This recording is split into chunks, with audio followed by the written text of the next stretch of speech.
இந்த manager labour டாஸ்கில் என்னடா இன்னும் வெயிட்டான சம்பவம் எதுவும் நடக்கலையடா இந்த வாரம் அப்படின்ற மாதிரி நம்ம பார்த்துட்டு இருந்தோம். ஆனால் இன்றைக்கி வேறு லெவலில் வந்து பண்ணி விட்டாங்க. அப்படி என்ன சம்பவம் ஆச்சு நீங்கள் கேட்டிங்கன்னா, காலையிலே வந்து பார்த்தீங்கன்னா மழை பெஞ்சிட்டு இருந்து டக்குன்னு நம்ம அஞ்சிதா பார்த்தீங்கன்னா மழையை ரசிச்சுட்டு அப்படியே நின்றுட்டு இருந்தாங்க.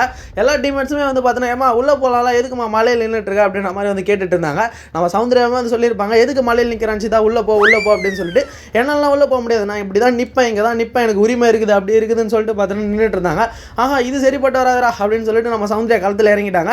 ஸோ ஓடி போயிட்டு வந்து பார்த்தீங்கன்னா ஒரு ரகடை தான் வந்து ஓடி போனாங்க. ஸோ ஓடி போயிட்டு பார்த்தீங்கன்னா டக்குன்னு அந்த கொடையை பிடிச்சி இழுக்க ஆரம்பிச்சிட்டாங்க. ஸோ கொடையை மட்டும்தான் பிடிச்சி இழுத்துருப்பாங்க. இதே வந்து பார்த்தீங்கன்னா கண்டென்ட்டாக மாத்திரண்டா அப்படின்ற மாதிரி நம்ம ரணவ் வந்து ஒரு விஷயத்தை வந்து பண்ணியிருப்பாரு. ஸோ ரணவ் வந்து பார்த்தீங்கன்னா எப்படி நீங்கள் ஒர்க்கர் மேலே கை வைக்கலாம் அப்படின்ற மாதிரி ஒரு பாயிண்ட்டை போட்டிருப்பாரு. வாங்கடா எல்லாரும் வாங்கடா ஒர்க்கர் மேலே கை வச்சிட்டாங்க, வாங்கடா அப்படின்ற மாதிரி வந்து பார்த்தீங்கன்னா கத்த ஆரம்பிச்சிட்டாரு.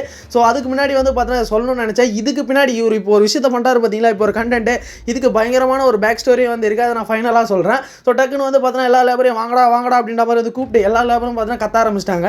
ஸோ சத்யாவாக இருக்கட்டும், முத்துவாக இருக்கட்டும், எல்லாருமே வந்து பார்த்தீங்கன்னா கத்த ஆரம்பிச்சிட்டாங்க. ஸோ ஒரு பக்கம் பார்த்தீங்கன்னா மஞ்சரி வந்து எப்படி நீங்கள் அது மாதிரி கத்திலாம் பேசலாம் அப்படின்ற மாதிரி வந்து பார்த்தோம்னா அவங்க ஒரு பக்கம் கத்திட்டு இருந்தாங்க. ஸோ ஆக மொத்தத்தில் நம்ம சௌந்தர்யா வந்து பார்த்தோம்னா கொடையை பிடிச்சி மட்டும்தான் எழுதிருப்பாங்க. பட் ஆனால் நம்ம ரணவ் அதை மாற்றி நீங்கள் எப்படி ஆள் மேலே கை வைக்கலாம் அப்படின்ற மாதிரி ஒரு கண்டென்ட் மாற்றி இருப்பார். ஸோ அதுக்கப்புறம் என்ன ஆச்சுன்னு பார்த்தோம்னா அன்சிதாவுமே செம்ம கண்டாயிட்டு அவங்க ஒரு பக்கம் கத்திட்டு இருந்தாங்க. இது என்னுடைய உரிமை, இங்கே மட்டும்தான் நான் நிற்பேன், நீங்கள் எல்லாம் சொல்லாதீங்க, லேபராக இருக்கிறதுனால நீங்கள் என்ன ஒன்றா கண்ட்ரோல் பண்ணலாம் நினைக்காதீங்க அப்படின்ற மாதிரி ஒரு பாயிண்ட் வந்து சொல்லிட்டு இருந்தாங்க. ஸோ அப்புறமா மழைலாம் நின்றதுக்கு அப்புறமா வந்து பார்த்தோம்னா என்ன ஆச்சுன்னு பார்த்தோன்னா நம்ம ரணவ் வந்து பார்த்தோன்னா மறுபடியும் ஸ்ட்ரைக் பண்ண போகிறேன், இதை பண்ண போகிறேன் அப்படின்னு சொல்லிட்டு பார்த்தோன்னா எல்லா லேபரையும் கூப்பிட்டு நிற்க வச்சு, இதுக்கப்புறம் நீங்கள் எப்படா பாத்ரூம் போவீங்கன்னு பார்க்குறேன்டா அப்படின்ற மாதிரி பார்த்தோன்னா ஒரு விஷயத்தை வந்து சொல்லிட்டு போயிட்டாரு. ஸோ ஆல்ரெடியே வந்து பார்த்தோம்னா ட்ரிகர் பண்ணுமே அப்படின்றதுக்காக சௌந்தர்யா கிட்டையும் ஒரு பாயிண்ட் சொல்லியிருப்பாரு.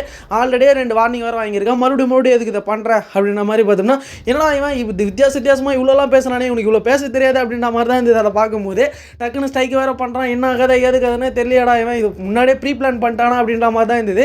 ஸோ உண்மையிலே அது ப்ரீ பிளான் தான், அது என்னென்னு அப்படி லாஸ்ட்டாக சொல்கிறேன். ஸோ அதுக்கப்புறம் என்ன ஆச்சுன்னு பார்த்தோன்னா மீட்டிங் போனோம் அப்படின்றதுக்காக பார்த்தோன்னா யூனியனில் இருக்கவங்க, அதாவது லேபரில் இருக்கக்கூடிய யூனியனில் இருக்கவங்க வந்து கூப்பிட்டுருப்பாங்க. சரி வேறு வழியே இல்லை, போய் தான் ஆகணும் போல் அப்படின்ற மாதிரி வந்து பார்த்தோம்னா மேனேஜ்மெண்ட்டில் இருக்க மேனேஜர்ஸ் எல்லாமே போய் கேட்டாங்க. ஸோ போயிட்டு எல்லா விஷயமும் வந்து பார்த்தோன்னா மாற்றி வந்து பேசிகிட்டு இருந்தாங்க. ஸோ அஞ்சிதாவையும் சௌந்தர்யாவும் தான் ஃபஸ்ட்டு பேச விட்டாங்க. நம்ம முத்துக்கு என்ன கதைன்னு தெரியல. ஸோ எந்த டீமுக்கு போனாலுமே அந்த டீமுக்காக வந்து பார்த்தோன்னா பேசுறது வழக்கம் தான், நான் இல்லைன்னு சொல்லலாம். பட் இருந்தாலுமே வந்து பார்த்தோம்னா ஸோ ஏதோ பேசணுமே அப்படின்றதுக்காக வந்து பேசாமல் ஏதோ பட்டிமன்ற மாதிரி வந்து பார்த்தோன்னா அந்த ஒரு விஷயத்தை வந்து பார்க்க ஆரம்பிச்சிட்டாரு. ஸோ எங்கே போனாலுமே இப்போ மேனேஜர் சைடில் இருந்தாலுமே மேனேஜர் சைடுக்கு பேசியிருப்பாரு. ஸோ அதை நான் தப்பு சொல்லலை, அது கேம் தான். பட் இருந்தாலுமே ஒரு பட்டிமன்ற மாதிரி வந்து பார்த்தோன்னா ஒரு டிபேட் மாதிரி வந்து மாற்றிடுறாரு. ஸோ எங்கே ஒரு டாக் போனாலுமே அந்த ஒரு பக்கம் வந்து பார்த்தோன்னா எப்படியாவது பாசிட்டிவாக வந்து முடிச்சு விட்டுறணும், அவர் இருக்கிற பக்கம் தான் வின் பண்ணணும் அப்படின்ற ஒரு மைண்ட் செட்லேயே வந்து பண்ணுறாரு. ஆனால் வேலிடான பாயிண்ட்ஸ் வந்து பார்க்க மாட்டேன்றாரு அப்படின்ற மாதிரி வந்து ஃபீல் ஆச்சு. ஸோ அவங்க 2 பேரும் வந்து பேசிட்டு இருக்காங்க, இவர் வேறு ஒரு நிமிஷம் அப்படின்ற மாதிரி பார்த்தோன்னா சைடில் வந்து பேசிட்டு இருந்தார். ஸோ ஆக மொத்தத்தில் வந்து பார்த்தோன்னா அன்சிதாவும் சௌந்தர்யாவும் பேசி ஒரு கட்டத்துக்கு வந்து வந்துட்டாங்க. ஸோ நம்ம சௌந்தர்யா வந்து பார்த்தோன்னா சாரி என் மேலே தான் தப்பு, நான் வந்து கை பிடிச்சி தப்பு தான், ஸோ ஓடி வந்து இது மாதிரி பண்ணதும் தப்பு தான் அப்படின்ற மாதிரி வந்து சாரி கேட்டாங்க. ஸோ அதுக்கப்புறமா ரணவ் கிட்டையுமே வந்து சாரி கேட்டாங்க. இதே மாதிரி வந்து பார்த்தோன்னா கை வச்சது தப்பு தான் அப்படின்ற மாதிரி பார்த்தோன்னா சாரி கேட்டுட்டாங்க.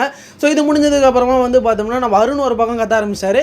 அது எப்படா நீ வந்து சைடில் பேசலாம், எங்களுக்குலாம் பேச தெரியாதா அப்படின்ற மாதிரி பார்த்தோன்னா முத்து வந்து கேட்டுட்டு இருந்தார். ஸோ ஏன்னு பார்த்தோம்னா இவங்களுக்கும் அதாவது முத்துக்கும் நம்ம அருணுக்கும் பார்த்தோன்னா ஆல்ரெடி ஆகாது. ஸோ அந்த ஒரு விஷயம் வந்து பார்த்தோன்னா பர்சனலாகவும் தாக்கினார். அட் சேம் டைம் வந்து பார்த்தோன்னா முத்து எதுக்கு சும்மா பேசலாம் அப்படின்ற மாதிரி அவருடைய பாயிண்ட் வந்து போட்டு விட்டார்.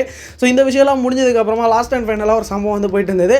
நம்ம மஞ்சரி வந்து பார்த்தோம்னா நம்ம ராணுவ கையை வந்து தட்டி விட்டாங்க போல் சண்டையில். ஸோ அதுக்கு வந்து பார்த்தோம்னா நம்ம மஞ்சரி ஒரு எக்ஸ்பிளேஷன் வந்து கொடுத்துருந்தாங்க. என்ன மாதிரியான ஒரு எக்ஸ்பிளேஷன் பார்த்தோம்னா, ஏதோ நான் ஒரு ஃபோர்ஸில் வந்துச்சுப்பா கை, ஆனால் உன் கையை தட்டி விடணும் அப்படின்றதுக்காக தான் வந்து பண்ண, வேணும்னு அடிக்கணும் அப்படின்றதுக்காக பண்ணல அப்படின்ற மாதிரி ஒரு பாயிண்ட் வந்து சொல்லிட்டு இருந்தாங்க. அதுக்கு முத்து ஒரு எக்ஸ்பிளேஷன் வந்து கொடுத்துருந்தாரு. எப்பா எனக்கு கொஞ்சம் தள்ளி விடுங்கப்பா அப்படின்ற மாதிரி வந்து பார்த்தோன்னா ரிஷால் கிட்ட கேட்டிருப்பாரு. இப்போ பார்த்தீங்களா தள்ளி விடுறதுக்கும் அடிக்கிறதுக்கும் ஒரு பெரிய வித்தியாசம்லாம் இல்லை அப்படின்ற மாதிரி ஒரு பாயிண்ட் சொல்லியிருப்பாங்க. அது உங்களுடைய கண்ணோட்டங்க அப்படின்ற மாதிரி நம்ம மஞ்சரி சொல்ல, இதுவும் என்னுடைய கண்ணோட்டத்தில் பார்க்கும்போது தப்பாக தானே இருக்குது அப்படின்ற மாதிரி அவருடைய பாயிண்ட் சொல்லிட்டு இருந்தாரு. நான் ஃபர்ஸ்ட்லேயே சொன்னதான், நம்ம முத்து வந்து பார்த்தோன்னா ஒரு விஷயத்தை ஃபிக்ஸ் பண்ணிட்டாரு, ஒரு டீமில் அவர் இருக்காரு இப்போ அப்படின்னா அந்த டீமை வின் பண்ணுறதுக்காக என்ன வேணாலும் பேசுவார். ஸோ அதை இன்றைக்கான எபிசோடில் பார்க்கும்போது தான் வந்து தெரியுது. ஸோ இது முடிஞ்சதுக்கப்புறமா லாஸ்ட் அண்ட் ஃபைனலாக நம்ம ஜெஃப்ரி வந்து களத்தில் இறங்கினா இருப்பா அப்படின்ற மாதிரி ஒரு விஷயத்தை வந்து பண்ணார். ஸோ லாஸ்ட் அண்ட் ஃபைனலாக நம்ம ரணவ் கிட்ட கேட்டிருப்பாரு, இவங்க எல்லா விஷயம் முடிஞ்சிச்சு, என்னை தள்ளி விட்டியா அது ஞாபகம் இருக்குதா, ஓடி வந்து பாஞ்சின்னு வந்து தள்ளி விட்டியா அது ஞாபகம் இருக்குதா அப்படின்ற மாதிரி கேட்கு. இல்லை நான் அப்படி பண்ண மாதிரியே ஞாபகம் இல்லையா அப்படின்ற மாதிரி வந்து பார்த்தோன்னா நம்ம ரணவ் வந்து சொன்னார். இப்போ பார்த்தியா உன்னுடைய பாயிண்ட் ஆஃப் வியூவில் நான் பார்க்குறேன், அதை வந்து நீ வந்து பார்த்தோம்னா ஏதோ கேஷுவலாக வந்து பண்ணி விட்டு அதே மாதிரி தான் நம்ம மஞ்சரியுமே ஏதோ ஒரு கேஷுவலாக வந்து பண்ணியிருப்பாங்க. ஸோ அந்த ஒரு விஷயத்தை வந்து பார்த்தோன்னா நீ வந்து பெருசாகாத அப்படின்ற மாதிரி ஒரு பாயிண்ட் வந்து சொல்லியிருப்பாங்க. ஸோ ஆக மொத்தத்தில் இந்த ஒரு இஷ்யூ வந்து முடிஞ்சிச்சு. ஸோ என்ன ஒரு ஹைலைட்டான ஒரு மேட்டர்னு பார்த்தோன்னா இங்கே இவ்வளோ பெரிய சம்பவம் ஆச்சு. அதாவது வந்து பார்த்தோம்னா நம்ம ரணா வந்து பார்த்தோன்னா இந்த ஒரு சொன்னதாக இருக்கட்டும், இதுக்கப்புறம் நீங்கள் பாத்ரூம் யூஸ் பண்ண முடியாது அப்படின்னு சொன்னதாக இருக்கட்டும், நம்ம சௌந்தர்யாவை ட்ரிகர் பண்ண விஷயங்களாக இருக்கட்டும். ஸோ எக்ஸாம்பிளுக்கு வந்து பார்த்தோன்னா 2 வாட்டி நீ வார்னிங் வாங்கிட்ட, ஸோ அதனால் மறுபடியும் இதை பண்ணுறே அப்படின்ற மாதிரி ட்ரிகர் பண்ணதாக இருக்கட்டும். ஸோ இது எல்லாமே வந்து பார்த்தோம்னா ப்ரீ பிளான்டு தான். ஸோ நேற்று நைட்டு வந்து பார்த்தோன்னா இந்த ஒரு விஷயத்தை வந்து 3 பேர் வந்து டிஸ்கஸ் பண்ணிட்டு இருந்தாங்க. நம்ம ரணவ், ரஞ்சித், அதுக்கப்புறமா அருண். ஸோ இவங்க 3 பேருமே பார்த்தோம்னா நாளைக்கு வந்து பார்த்தோன்னா ஏதாவது வாய் விடட்டும், நம்ம கண்டிப்பாக நம்ம சௌந்தர்யா வந்து பார்த்தோன்னா ஏதாவது ப்ரொவோக் பண்ணுற மாதிரி பண்ணலாம் அப்படி இப்படின்ற மாதிரி ஒரு ஐடியா வந்து கொடுத்துருந்தாங்க. So at the same time Arun ஒரு ஐடியா கொடுத்துருப்பாரு. ஸோ எதனா அந்த மாதிரி சம்பவம் ஆயிடுச்சுன்னா டக்குன்னு ஸ்ட்ரைக்குன்னு இறங்கிடுறா, நீ வந்து தனியாக தெரிவே அப்படின்ற மாதிரி ஒரு பாயிண்ட் வந்து சொல்லியிருப்பாரு. ஆடா பாவீங்களா, இது ஃபுல்லாகவே வந்து பார்த்தோன்னா கண்டென்ட்டாடா, நீங்கள் பண்ணதானாடா இது அப்படின்ற மாதிரி தான் இருந்தது. ஸோ வீக்கெண்ட்ஸில் சேதுபதி கேட்குறாரா இல்லையான்னு சொல்லிட்டு நம்ம வெயிட் பண்ணி பார்ப்போம். So at the same time நம்ம சௌந்தர்யா பண்ணது வந்து பார்த்தோம்னா அவங்க வந்து ஏதோ ஒரு ஃபோர்ஸில் வந்து பண்ணிட்டாங்க. பட் இருந்தாலுமே வந்து பார்த்தோம்னா அவங்க கையை பிடிச்சாங்களா என்னன்னு தெரியல. ஸோ அது பெருசாகவே வந்து பார்த்தோன்னா ரொம்ப பெரிய தப்பு மாதிரிலாம் வந்து தெரியல. எதுக்கு மலையில் நிற்கிற, அது வந்து உள்ளே போங்க அப்படின்ற ஒரு மைண்ட் செட்டில் சொன்ன மாதிரி தான் வந்து இருந்தது. ஸோ இதை பெருசாகணுமே அப்படின்ற மாதிரி நம்ம ரணவ் தான் வந்து பெருசாகினார்.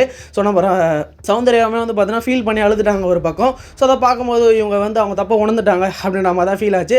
ஸோ இன்றைக்கான எபிசோடில் இதை கண்டிப்பாக நீங்கள் பார்ப்பீங்க. ஸோ இந்த வீடியோ உங்களுக்கு பிடிச்சிருக்குன்னு நினைக்கிறேன். பிடிச்சிருந்தா லைக்கை போட்டு விட்டுருங்க. ஸோ இது மாதிரியான ரெகுலரான அப்டேட்ஸ் இன்ஸ்டண்ட்டாக நீங்கள் பார்க்கணும் மறக்காம சேனலாக சப்ஸ்கிரைப் பண்ணி ஃபாலோ பண்ணுங்கள் ப்ளீஸ்.